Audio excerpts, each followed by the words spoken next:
children and youth safe from crime and victimisation. As Barbara said, today is our third speaker series this year. We started this series really in response to what our supporters have told us they want to know more about. Earlier in the year, we spoke to maybe some of you and some other participants about gang life and gang activity here in Calgary. And then more recently, we spoke about drugs and vaping. So our speaker series topics are wide and diverse, but always relevant. And that's what we hear in our feedback, that the sessions are relevant, they contain valuable messaging that those that attend find helpful when they go home, and the children that are in their lives, they have some key messaging and tools that they can use to help keep those children and youth that are present in their life safe. So I'm going to stop talking, and it is my great pleasure to introduce someone I think of as a friend as well, and a great inspiration to me as an individual, and to introduce to all of you Constable Tad Milmine to get us going on the presentation. So over to you, Tad. Good afternoon. Thank you so much, Susan and Barbara. Thank you, everyone, for tuning in, and to the Youth Foundation for making all of this possible. It really is quite astonishing for me that after all these years of delivering presentations and getting to meet young people and adults alike when it comes to their life paths and journeys of bullying, and it seems that especially when I meet adults, they always have something in their childhood that they still remember. It still really resonates with them, and I think that's kind of why my presentation itself resonates with so many, young and old-ish, because of the fact that the journey that I share, my journey growing up, typically there is going to be a part or many parts of my life that's going to resonate with others. So I'm very grateful when I have the platform such as this provided, where I can simply share. And as Barbara had said, with being the president and founder of Bullying Ends Here, when I started doing this, I still remember the very moment that I knew I was going to, and I don't want to get too far into advance because it all comes up in my journey, but it's just the fact that when I look back thinking, I just had this fire that started raging in me one evening, and I had no idea that all these years later, all the interactions, all the opportunities and places I've been, all the stories I've heard and those that I've attempted to help or support, just the fact that it's still necessary that we have programs like this is, it's heartbreaking on one hand, because we do still have bullying and it's so prevalent in society, and it hasn't really gone away. It's kind of shifted from the in-person to the online platforms. But the fact that we have some incredible supports like the Calgary Police Youth Foundation, where they're keeping up with the trends and societal challenges, and being able to offer a platform such as this. So anyways, that's enough rambling. Let's get to why I'm here. And the reason why I'm here is because I did create Bullying Ends Here. And for me, I created it for two reasons. One is because of my story and the challenges I had growing up, which I'll share in just a moment. But it's also because of a young man who isn't with us anymore. His name's Jamie Hubley, and I'll get to his story in about 15 minutes as well. So I guess the start is my story and the issues that challenges I experienced growing up. So for me, I grew up in a very abusive home, and this is before the age of 5. My parents were very combative, argumentative. Domestic violence was a daily occurrence, if not multiple times in a day. I still remember to this day putting my head under a pillow and not understanding what it was, but just wishing that it would stop, that my parents would get along, that everything would just somehow just be all right. And both my parents, my mom and my dad, I knew they loved me. It was very obvious. It's just that they themselves didn't love each other. And I think that's what the big challenge was. So they, as adults, recognized when I was about 5 years old that they couldn't do it anymore. So they made the adult decision to get a divorce. And the way the divorce worked in my house was pretty straightforward. I stayed in that house with my father. It was my mom who was the one to leave. My mom left, and I didn't see her again for the better part of, I guess, probably the next 15 years. I didn't understand it. It's just simply the way it was. And as I mentioned, I was left there with my father, and I'll share a bit about my dad. My dad was an alcoholic. And I know especially when we're adults and we hear that word, we have some pretty interesting life experiences, oftentimes on the negative when we hear that word. And although there are people out there that when they drink too much, they do things they should never have done, that was never applicable to my dad. My dad was still a very caring, kind, loving individual. But the problem for him, though, was that when there was something going on in his life where he should have been addressing it, communicating or dealing with those challenges, he wasn't comfortable doing it. For him, his remedy was turning to alcohol. So you'll hear in just a couple of moments how that played a very negative role for me growing up. But the other thing I remember so much about being so young is I was terribly, terribly introverted. I remember being so shy that if someone had walked up to me just to say hi or be kind or want to be my friends, I wanted nothing to do with it. I was so shy that all I wanted to do, even at a super young age, is just somehow just be invisible. I just didn't want to be seen. I didn't want to be known. I wanted to be under the radar the entire time. But being so shy, it wasn't just being shy. It was also the fact that I cried a lot. And it didn't take very long for other people to figure out that I cried a lot. And I'll share a bit about that in a moment. After the divorce, my dad, he felt as though he had met the brand new woman of his dreams. So he invited her to come and live in my home. But as you're following along with my story, I'm 5. I'm essentially sitting at the front door, waiting for the door to open, my mom to walk in, and all of us just live happily ever after again. But when this new woman moved into my life, not only did I know right away my mom was never coming home again, but I knew in that moment, as I still know in this moment right now sharing with you, that new woman absolutely hated me. And I know that because when she moved into my life, she had some extreme rules. The first one being the biggest, being the one that would last the longest and still affect me to this day. And that rule was going to be that from that day forward, she was going to lock me in the basement of my home. Now, to give you a little idea of what this basement was, it was simply 4 cement walls, a concrete floor, 1 light bulb in the ceiling for the entire basement. Sometimes it worked, but more often than not, it didn't. There was no heat or air conditioning down there. There were 4 windows, but the back one was permanently cemented over with the outside stairs. And then the 3 other windows in the spring, if the bushes outside didn't grow to basically block the view, then those windows would be boarded up from the inside. So I'd have no idea ever what was going on outdoors. I was not allowed any toys or PVRs or anything like that. In fact, the only thing I was allowed, I still don't to this day understand why, but it was a small little black and white television with a couple of rabbit ears, as we called them back then. And if it happened to be a nice day outside and I fiddled around, and this is how I kind of knew if the weather was decent outdoors or not, is on a good day, I would get maybe 1.5, 2 channels that would come in. So if you can imagine, here I am, this 5, 6, 7-year-old little boy who's introverted, crying all the time, just wanting to be by myself. And then this woman moves into my life and she confines me to the basement of that house. And the rule for me to be down there was very straightforward because I only had one rule for all those years to follow. And the rule was for me that unless I was sitting in a classroom at school, I am never allowed to leave that basement. So for me, that meant I was not allowed to join an after school activity or to go out on a weekend or spring break, summer break, Christmas break, any other breaks. I'm either sitting at a desk in a classroom at school or I'm in that basement by myself at all times. But she figured out something else about me at a young age, and that's the fact that I cried all the time.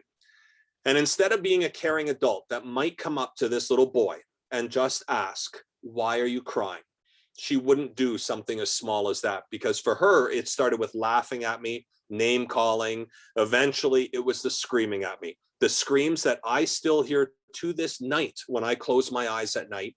She would scream so loud, so frequently, so often that I knew growing up, I could tell you the time of day that she was going to scream at me, not because I did anything, but because that's the way the daily routine went in my life growing up. And although a lot more terrible things would happen to me growing up, things that it's just for sake of time, it's I can't share everything, but I'll give you a little idea of just how bad things did get. And that is that by the time I got to junior high, that was grade 7, so approximately 12 years old, that's when she started thinking, I don't even want this kid sitting at the dining room table with the rest of my family having dinner at night anymore. So what she would do is she'd still make a plate of food, but while I'd be down in the basement, if I was fortunate enough, I might hear the thump on the floor up above. And that sound was her taking the plate of food and dumping it on the floor. And when my dinner hit the floor, that's when a 5-minute timer started for me. So essentially I had 5 minutes to eat as much food off that floor as I could, but that's only assuming that I had been fortunate enough in the first place to have heard the thump on the floor. But either way, it didn't matter because the timer had started. And when the 5 minutes was up, whether I had started eating partway through or on the rare occasions I was finished, whatever was left, it was all going back. And I can assure you, growing up, that is not a person I was ever going to be able to stand up to. But of course, with what I've shared with you already, in your minds, you may already be thinking, but where was my dad? Like, where was my dad through all of this? I've said he's a caring, loving, kind individual. He lived in the house. Like, where was he through all of this? And the part that I need to share is this is where what I shared about alcoholism for him, the addiction to alcohol, comes into play. Is that whenever something was going on in his life, instead of addressing it, dealing with it, or taking care of it, he drowned it in alcohol. And this is exactly what I was referring to, because on those nights, some of them anyways, while she'd be at the top of the stairs screaming as loud as she could, like a daily routine, sometimes I'd hear the steps creak to the basement, the ice in his glass start to jingle. He'd round the corner to the basement looking for me, and it's just a big wide open space, nothing down there. Very cold, very dark, had that dungy basement smell. But wherever I was, typically curled up against a wall somewhere, just trying to stay warm, he'd come up, he'd put his arm around this little boy, look at me and say, Tad, just ignore her. Just ignore her. She'll stop. She'll stop. And that was my dad's fix to the problem for all those years. It was going to the little boy and telling me to ignore her instead of my father doing the only thing he ever needed to do. Go and communicate. Go and talk. Go and deal with it. Go and address it. But because he couldn't or he wouldn't, he left me alone for all those years to struggle. But as I mentioned, there was a time I was allowed to leave the basement. For me, it was to go to school.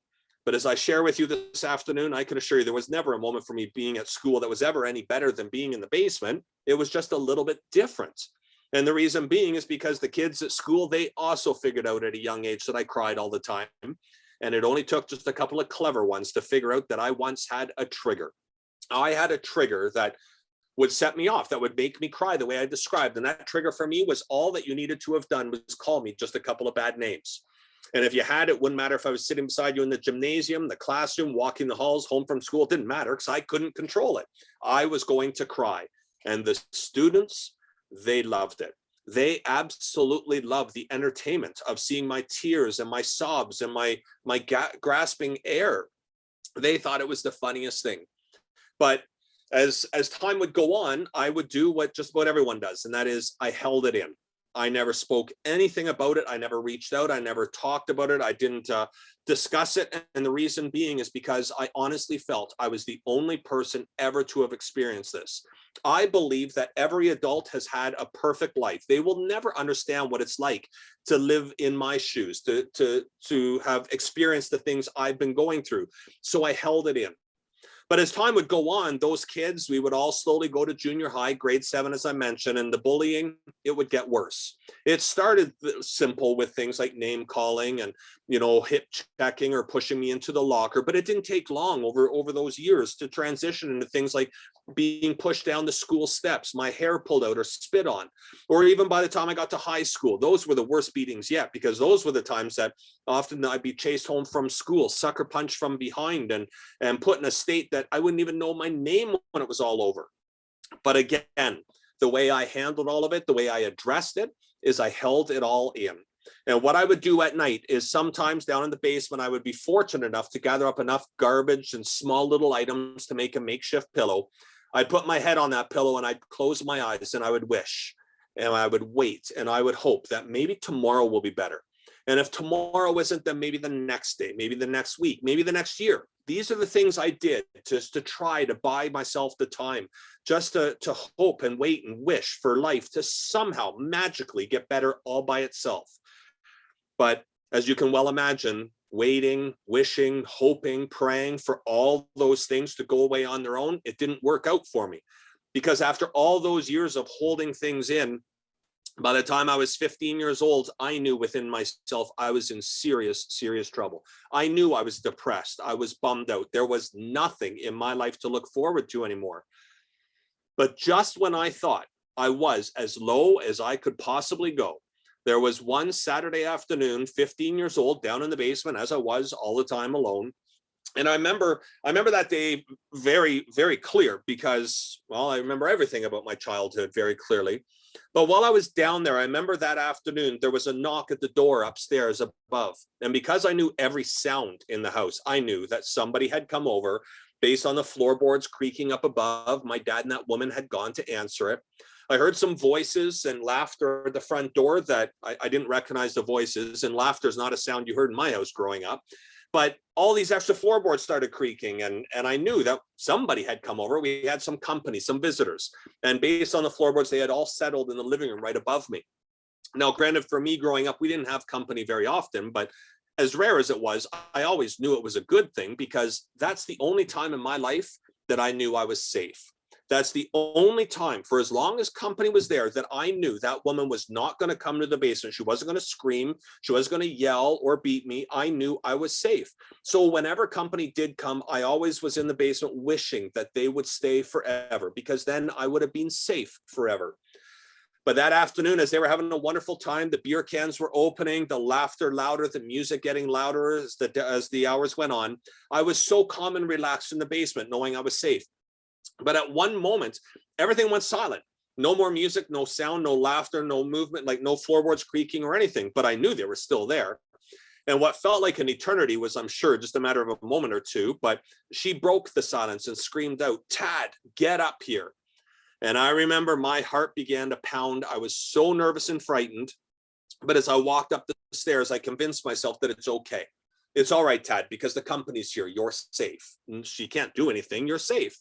I got to the top step. The door was unlocked. So I went into the living room where everyone was seated and I stood in front of them, not saying a word. But as I stood there, I can still tell you where everyone sat, the smells, the way the sun was shining at my feet on the carpet. But I also remember what happened because that woman was pointing at me in front of everyone. She pointed at me and said, this is Tad. And this is the half nobody would ever want.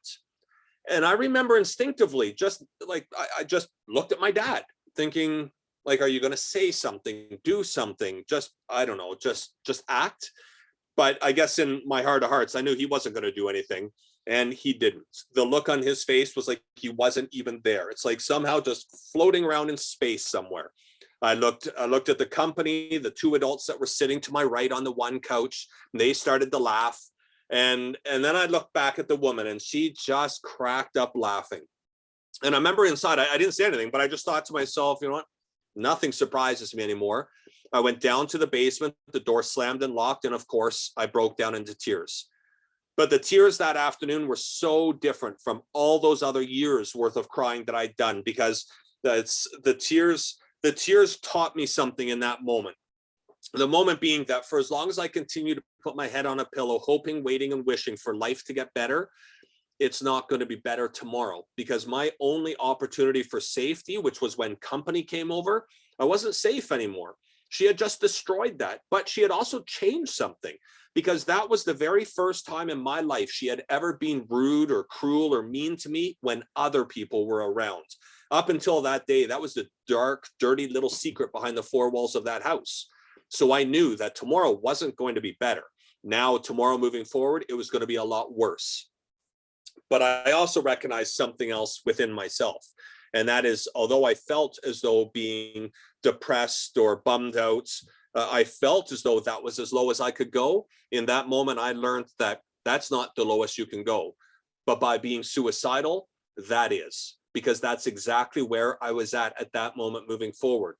There was no more hoping, waiting, and waiting for something magical to happen. It wasn't going to be better anymore. But inside, as much as I wanted it all to end, I wanted it over. I wanted to, I just wanted to go away somehow. At the same time, I recognized that I had to fight this. I had to get through it, but I did still continue to hold it all in. I kept holding it in, not recognizing that people would be able to help. At 17 years old, there was an opportunity for me to escape the house. I ran away. The very first opportunity I had to ask for help was actually going to the government.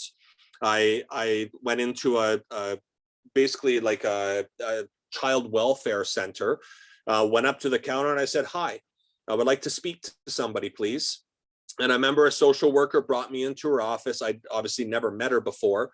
I was petrified. I was so afraid. I just, in my heart, I knew exactly what was going to happen. They were going to take me home. And when she sat across from me, she said, "So, what brings you to my office here today?" So as a victim, there's my opportunity. I'm safe in the moment. I can share anything and everything that has ever gone on with me, except the thing is that's not what victims do. Victims don't sit with a stranger for the very first time and just start divulging secrets that we have never shared or even spoken about out loud ever in our lives. What we do is we kind of test the waters. We say little bits at a time until we feel safe and comfortable and secure with that person. And that's exactly what I did. I shared just a little bit. But whatever it was I shared with that person that day, that lady at the youth welfare, she came up with a plan. I was never, ever going to be allowed back home again. They immediately moved me into the protective custody of a youth shelter and in the government's care. I guess technically to this day, I'm still a ward of the state. The government is still my parents. I moved into the shelter and I knew from that moment on, there was never going to be another person knock on the door telling me to go to school or make dinner or go to bed or do homework. I could have done anything. But I had just learned such a valuable life lesson. And that is, if I want a positive change in my life, that positive change has got to start with me. So that's when I started speaking. I started reaching out. I started going to this school counselor. I eventually got into professional counseling outside of school. I started building myself up. It wasn't without bumps in the road. It wasn't without very, very low days. But I just knew in myself it was worth the investment. It was worth the time to keep reaching out. And I also learned that if you reach out and you get the feeling that someone isn't listening, you keep speaking, you keep screaming if you need to until somebody finally does help, because you are worth it. And although that took me years and years to understand, it's a message that I hold so dear to my heart. I share that with anyone that will listen. So I think for me, one of the biggest things that got me through my darkest days is holding on to a dream. The dream for me since 5 years old is I always wanted to be a police officer. I wanted to be in a position in society that I would, in fact, be able to help the 5-year-old little Tad locked in that dungeon. I would be able to make positive change to those that are struggling, whether they're hungry, whether they're sad, whether they are being abused behind the four walls of their home. I wanted to be in a position where I could help. So holding on to that dream, knowing that one day I was going to believe in myself, I was going to work hard, I was going to try and hopefully achieve that dream. I think that's what kept air in this body, breath in my lungs. I wanted to do it. I had a meaning, a purpose. And as you heard from Barbara at the start, I've been with the Calgary Police Service for the last 8 years and 6 years prior to that with the RCMP in Surrey, BC. So I am in a position now that I get to be my childhood dream. And I can assure you, in the middle of the night when I'm driving a police car and a song from the 80s come on, I still pinch myself. It is still a dream that has come true, but it's not lost on me, the privilege that I have to be able to make a positive change in society. But just as I mentioned at the start, there were two reasons why I created Bullying Ends Here.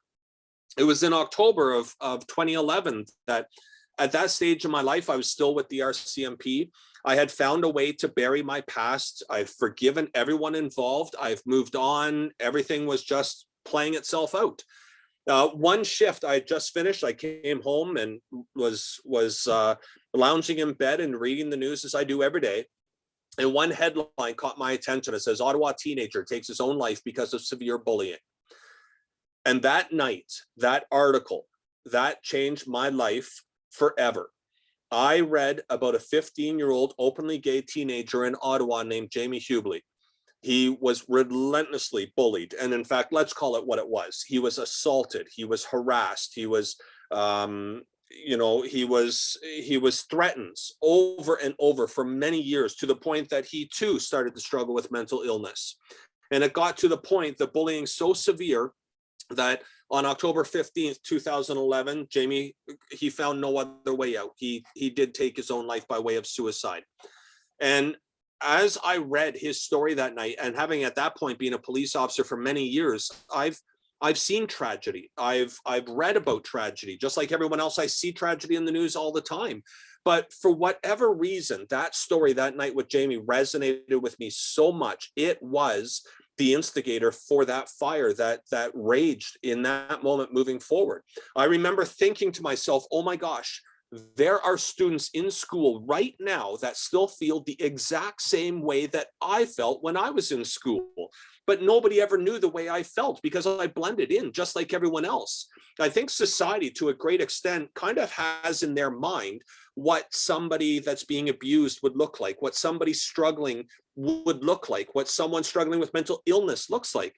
But the reality is those aren't accurate. Those are stereotypes. The reality is people that are struggling, people that are down, people that are hungry are all amongst us. I was one of those people. I was well dressed. The bruises were below the clothing. They are underneath the clothing. My hunger was, no one would have ever known that I was hungry because I didn't tell anyone. And of course, the same applies with mental illness. How can anyone help me if no one even knows that I need help? So when I read Jamie's story, I was like, oh my gosh, I wasn't the only one. I'm still not the only one. So I brought it upon myself that I wanted to make a change. I wanted to do something. I didn't want to tell young people that they're not alone, because we tell young people that all the time. I wanted to show them that they're not alone. I wanted to prove to them that they're not alone. So I just took it upon myself to go to a local school in Surrey at the time. I didn't know what was going to happen. I didn't know, what I was even going to say. But what I wanted to do is get a feel for what is it like to be in high school nowadays? What are kids saying? What's just the feeling, the vibe in the halls? And as I went to this one classroom that day, there were 13 people, 11 students, 2 teachers, and I was in full uniform. It was my lunch. And I guess I was a little naive to think I could just sit there in uniform in the back of the class. No one will pay attention, and I could just listen to their daily conversations. But it was so inspiring what happened, because the kids looked at me, and for whatever reason, it was just a very free-flowing conversation. And it was only a half hour that we were together, but they started asking me questions as I shared a bit about what I went through for the very first time ever in my life, shy of to a professional where they can't speak about it. These kids started looking up to me, and they asked me things like, how was I so lucky? How am I so fortunate? And I just remember looking at these kids thinking, oh my gosh, they're looking up to me, but not because the fact I'm Tad or I'm a police officer. They're looking up to me because they are desperate to look for people to look up to. They want to find people to be their role models, to be their mentors. So that teacher, one of the teachers in the class said, can you come talk to another class? And then, can you come talk to the school? Can you talk to the school district? And so just on my own time, that's how all this started. And as time went on, I got a little more comfortable sharing more and more about my life, about my obstacles, about my challenges, the fact that I still struggle with mental illness, but that's perfectly okay. I take a little wee white pill every morning that helps stabilize my moods. And there's absolutely nothing wrong with that. But by sharing my story, then I am showing people that I know what it feels like to be in the spot that they're in, to some degree, in the very least, that I know what it's like to be feeling like you're alone, that you're the only person, that the adults can't help, that there are no resources, that if you go and talk to someone, they're just going to brush it off. I can be the person that can support them. So as time has gone on, now I guess I'm on about year 9 of doing presentations. I've personally stood in front of more than 1 million students around the world, the vast majority in Canada, but probably, oh gosh, 30,000 or so overseas. It's just word of mouth that I stand in front of an audience, just as I'm sitting in front of you today, and I just talk. No video, no handouts, no PowerPoints, just words. Because I want to let people know that they're not alone. I want to be able to remind people, to prove to people that there are supports all around us, but you will never know what those supports are, where they're located, how to go about them if you don't invest in yourself. Reach out and give yourself that chance. So Bullying Ends Here started as just a mission of trying to help just one person. With Jamie's family's permission, we're now very, very close. They still live in Ottawa. With their permission, I began to speak and sharing Jamie's story, obviously a lot more in depth than I am today.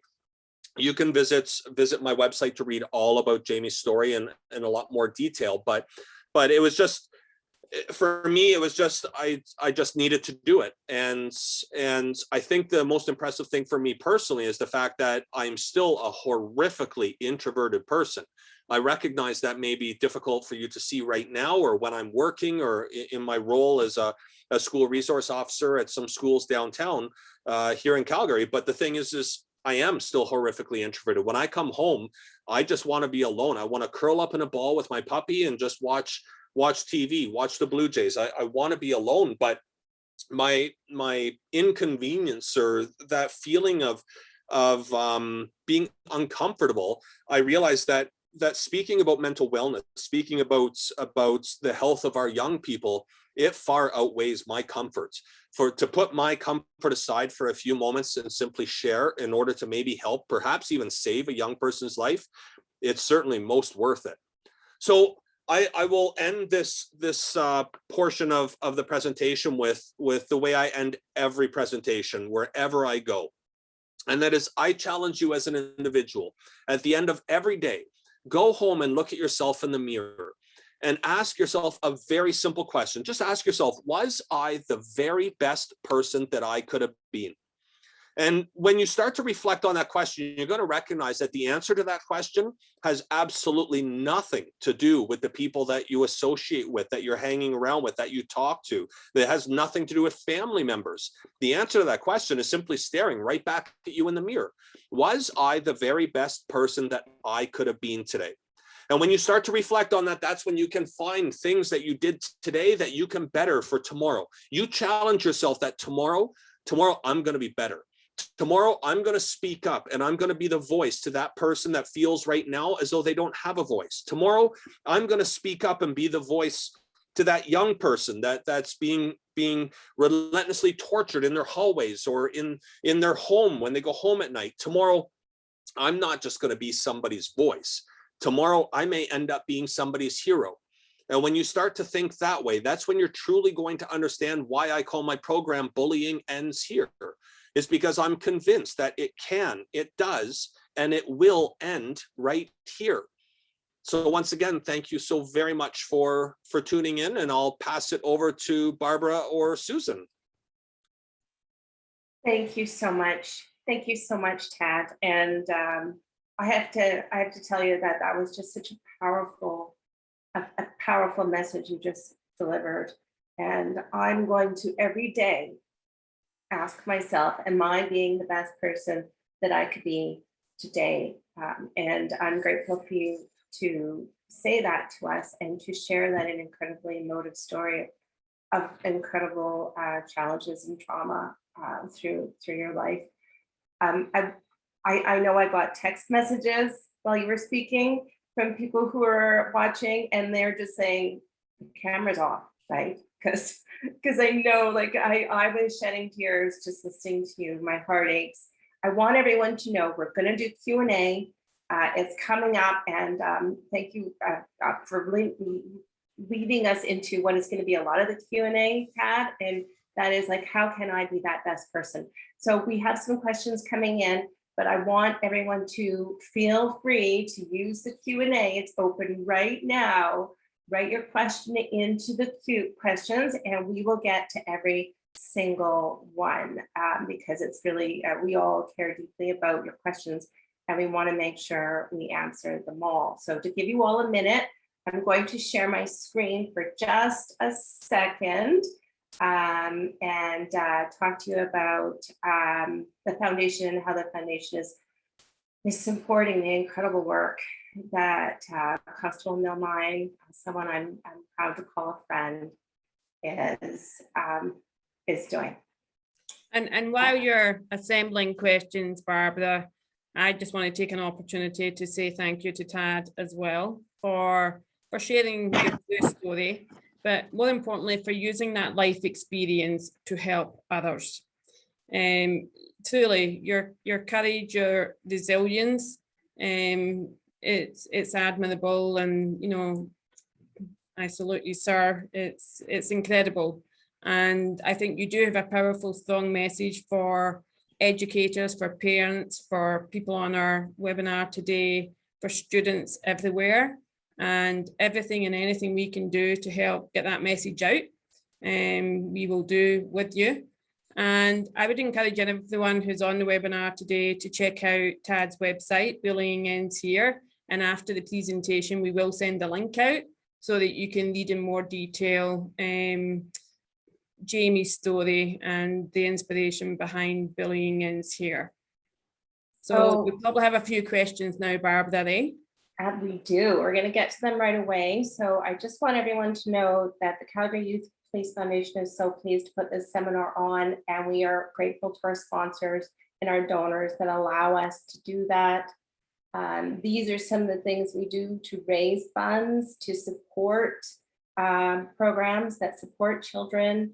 We have multiple ways for you to be involved with us. We have a cookbook called Cooking with Kids that's just launching tomorrow. Please feel free to pick one up. The funds, every single penny goes to the foundation in our work in supporting children and youth. They're available at every single London drugstore in Calgary and area. Thank you, London Drugs, for your incredible support. We also have some calendars. I know our good friend Constable Milmine will be very familiar with these things. The Calgary Police Service has an incredible Canine Calendar that they've been putting out for a number of years. I don't know if you know, but the money from that calendar, every penny goes to the Calgary Police Youth Foundation to support children and youth. And that is officers in your city that are taking the time to put this calendar together. Volunteer photographers take these incredible photos, and the money from these calendars go to support children and youth. We are excited that this year we have 2 new calendars. I don't know if Constable Milmine knows, but we're putting out a mounted unit calendar that features the horses of CPS, and the CPS traffic unit has got a calendar that's featuring the motorcycles at Calgary Police Service. So those are some exciting things that are happening this year.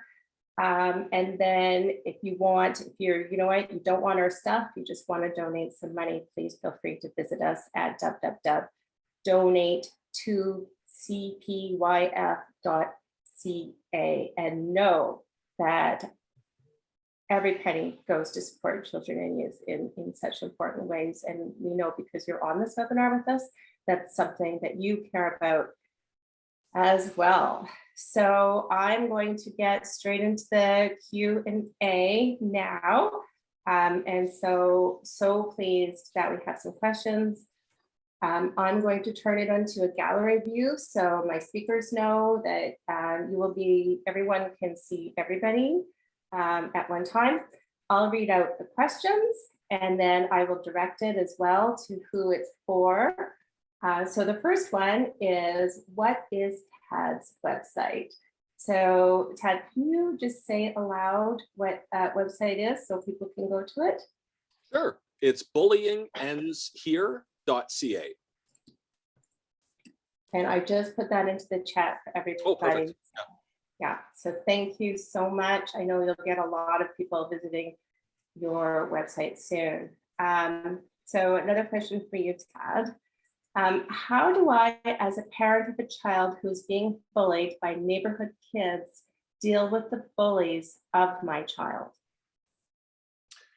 Very good question. And as you can imagine, there isn't an easy answer. And the reason why it isn't an easy answer is because we need to go back to the basics of, let's make sure we understand what the definition of bullying is. Because bullying itself, it's not a one-off, it's not an accident, it's not kids being kids. Bullying is a very, very set definition that has three very important elements that must be met in order for it to be defined as bullying. And I'll explain why this is important in a second. So bullying needs to have the repetition, meaning it's happening every single day over and over and over again, sometimes for years. We have a power imbalance would be the second piece that we're looking for. So whether it's an actual or perceived, it might be age, it might be size, it might be grade. Just there's that power imbalance. And then we have what the intent is. And the intent from the bully would always be that they want to demean, they want to degrade, they want to shame, harm, or embarrass their target. So with that understanding of what bullying is, the reason why I say it's important is not to say that the one-offs aren't important to deal with either, is to say that bullying is not going to be simple to correct, because it's been going on, we have the repetition, it's now become a behavior, and behaviors are not changed overnight. It's going to take time. So the first thing we need to do is understand what a bully's impact has on a victim, and that is the sense of removing power. The victim will always feel as though they've lost a sense of empowerment. So as adults, as people that recognize what's going on, we need to focus on the victim first. And that is, we need to rebuild that sense of empowerment. We need to sit down with a young person. And the first part is listen. Don't talk, don't interrupt, listen. And then when we start asking questions of how does that make you feel? Because feelings are going to be a paramount piece of what's happening. And then the third part is ask the young person, what can I do to help? And that's where the empowerment comes from. Let's put the power back in the victim and let them make a decision, because that's also life lessons that we're teaching. And if the youth says, well, I don't know, as a parent where we have a lot more life experience, we can say, well, what about this? May I suggest this? So, I mean, that's how we start with the victim. We also have to recognize the fact that bullying, as I mentioned, it's not a mistake. It's not an accident. So we need to recognize that the bully themselves, they need help, because they are waking up every day in a sense of I want to harm someone, I want to hurt someone. Maybe the older kids are now starting to set up fake profiles on the internet to demean and degrade other people. So we have to understand something is going on in their lives. So they need just as much, if not even more help than what the victim does. But for the parent that's asking that question, start with your young person, have some understanding about, where's your safety. So if you don't feel safe being around the other kids, try to avoid them. But if the parent feels comfortable, it might be worthwhile just going and having a very respectful, open conversation with the other parents and letting them know what's going on. Not accusatory, because parents tend to protect their children, even if their children are in the wrong. So that's where the open, respectful conversation needs to come into play, and slowly start that way. But then again, I'm throwing it out there. You've got my website. Feel free to take a perusal through there. I have parts that are specifically for parents on what to do if their child is the victim. But I also have a part there for parents on what if their child is the bully. So there's lots of information out there for you. Thank you. That's really great. Great advice. I love the 1, 2, 3. Fantastic. Some more questions. This one is going to be a 2-part question. The first part is going to be for you, Tad, and the second part is for Susan. Are schools and can schools identify a child that needs help? Is there a way, Tad, that schools can help children that maybe are showing signs that something is wrong? Maybe there's abuse or maybe there's a bullying. Yeah, that is a tough one, because I'm going to work a little bit on my life experience growing up, because I said in there that no one knew that I needed help because I didn't tell anyone I needed help. I dressed well, the bruises were hidden. Sure, I cried a lot, but I was embarrassed by it. So I did everything I could to cover that up. And if someone had asked, which they hadn't, but I would like to think if I was, transported into schools nowadays, there's a lot more understanding about mental wellness. There's a lot more understanding about bullying and to identify. So I would say that I would like to think that I'd be be identified, but it can be very difficult and tricky to know. But I think because we have so many conversations going around, I can share with you, just yesterday, I had a young person come to my office and say, I'm really concerned about a friend of mine. And when we had those conversations, it was something that most other people around probably wouldn't even know this child was struggling with. They had just confided in the friend, and the friend knew enough to reach out on their behalf. So we're going the right direction, but it really does take a village to raise a child. Everyone needs to be aware and to simply ask a child, are you a victim of whatever we suspect? Chances are they're going to say no. So we need to just be present, be their trusted adults, and when the time is right for them, they'll come forward. And if you think something more is going on that needs urgent attention, we have a lot of resources in this city, and I know most major cities across this country with child family services, for instance, that are there that can go and meet with the family and the children and whoever, depending on the circumstances. And so, Tad, just to clarify, you actually have an office in the schools, right? Yes, so I've got 2 schools downtown Calgary, Western Canada and St. Mary's High School. That's there's an office there that youth can come, and I've created ways that they can even speak to me anonymously, because I know young people prefer not only anonymous, but they prefer online. They're not like we were growing up and you had to go and sit in front of someone and talk. They like the online presence. So I make myself available through apps, through website, through social media, anything they want to talk about. It's I'm not crisis intervention. I'm not their therapist, but I can be the person that at least they have someone just to talk to and ask advice and for some support. Thank you. And Susan, so does the foundation have programs that are run through schools that can support children? And we absolutely do, Barbara. So the Calgary Police Youth Foundation primarily supports 6 child and youth programs that focus on prevention, education, and early intervention. And all have one commonality. Well, they have a number of commonalities, but all of the programs enable an interaction between children and youth and a trusted adult. So whether that be a member of the Calgary Police Service, an educator, or one of our other community partners, it is a sort of holistic approach. Specifically for school-based programs, you can collect all that information from our website, which is yycfoundation.ca. But we do have the integrated school support program that is a holistic wraparound support program in 2 schools in Forest Lawn. We have the multi-agency school support team program, which provides intervention resources for children and youth at risk of criminality or being a victim of crime, and covers ages 5 to 12. And then we have our youth at risk development program, specifically designed to support children who are at risk of entering the gang life or being involved in some level with that. And we have some other programs as well, but specifically for those programs that are school-based, those are the 3 that you would see more frequently and probably have a bit more, are more known to most people. Thank you. Another question has just come in, Tad, for you. Are you open to presentations at high schools? Is that something that you do? Simple answer, yes. It's I think I've given presentations to, it's only junior high and high schools that I speak at just because of the content. But yeah, I've been to over 1,000 schools across Canada. So it's I am most open. So feel free to visit the website. There's a lot of information on the presentation itself. And yeah, let's hope either COVID goes away and we can do it in person, or I'm a little bit on the older side, so I've slowly adapted to how to do this virtual stuff. So I have a recorded presentation as well that schools can view that way.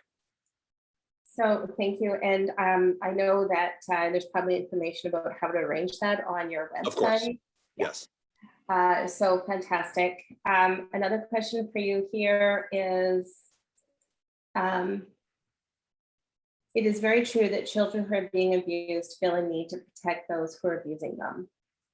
A key is to earn their trust over time. Is there, this isn't as much of a question as it is a statement, but would you like to expand on that at all, Tad? Well, I think it's absolutely true. This is where absolutely everyone has a role to play. I mean, I don't have any children of my own, but I feel as though I have a million of them because I've gone out and I've shared, I've opened up. And I don't think there's anything special about what I'm doing. I think every single adult out there, and I say adult because we're referencing young people for today, is just being ourselves, being a role model. Kids are watching every single thing we do. They idolize us, whether it's online, whether it's in person, whether it's in a classroom or a school.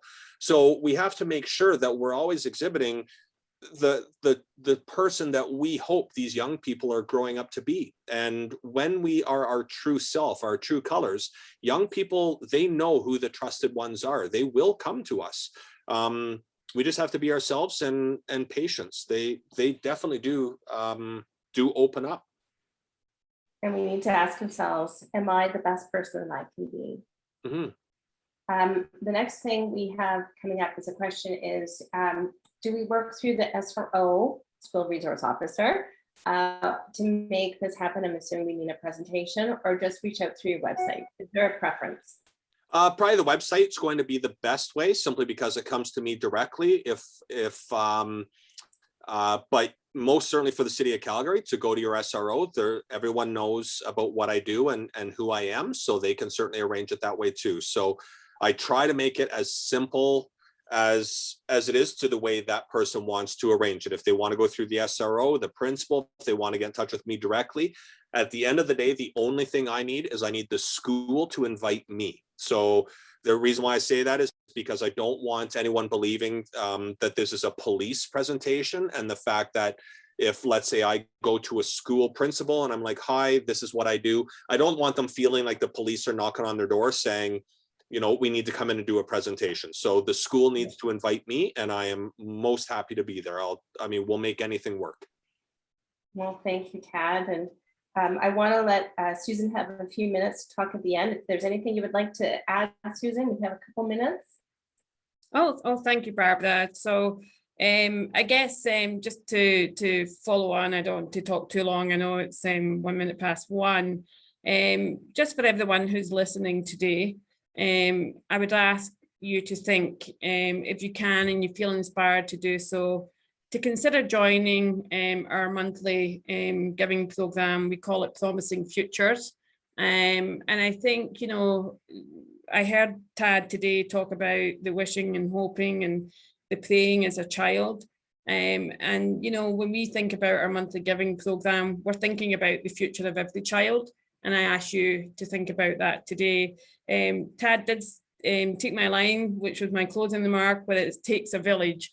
And it's something I think about daily. And the more and more community partners that I begin to work with, and the wonderful contributions they make in terms of keeping children and youth safe. So I invite all of you today to consider joining our village and stand with our partners in the Calgary Police Service, stand with the founder of Bullying Ends Here, and with CPYF to keep our children and youth safe from crime and victimisation. We need all of you, and we can't do it alone.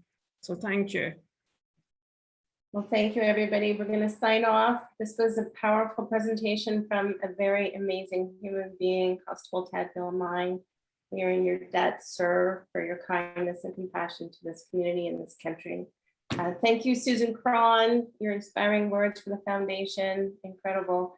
This webinar was recorded, and it will be up in a few days on the CPYF YouTube channel. Thank you, everyone. Stay safe. Thank you.